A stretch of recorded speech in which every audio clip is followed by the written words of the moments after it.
Les tensions entre Caracas et Washington continuent de monter en mer. Les États-Unis accusent 2 chasseurs vénézuéliens F-16 comme ceux-ci d'avoir survolé un de leurs vaisseaux. Une provocation visant à interférer avec ces opérations contre le narcoterrorisme, dénonce le département de la Défense des États-Unis. Plus tôt cette semaine, la marine américaine a coulé un navire suspecté de se livrer au trafic de drogue, tuant 11 personnes. Selon Washington, ces individus se trouvaient dans les eaux internationales et étaient liés au cartel vénézuélien Tren de Aragua.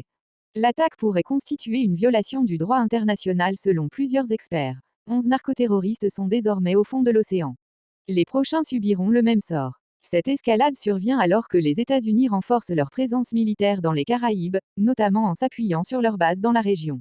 Objectif selon l'administration Trump, renforcer la lutte contre les cartels et le narcotrafic international. Jeudi, le président américain a annoncé l'envoi de 10 chasseurs F-35 à Porto Rico tandis que le secrétaire d'État a promis lors d'une visite en Équateur la fourniture de 20 millions de dollars d'équipements pour aider le pays à lutter contre les narcotrafiquants. Le Venezuela y voit une menace et accuse les États-Unis de préparer une invasion.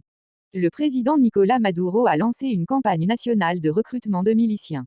Nous ne sommes pas idiots. Nous ne l'avons jamais été et ne le serons jamais. Nous faisons face à des forces extrémistes venues du Nord, des extrémistes nazis. Donald Trump accuse Nicolás Maduro de diriger un réseau de trafic de drogue. Le mois dernier, les États-Unis ont doublé la prime promise pour son arrestation. Elle s'élève désormais à 50 millions de dollars.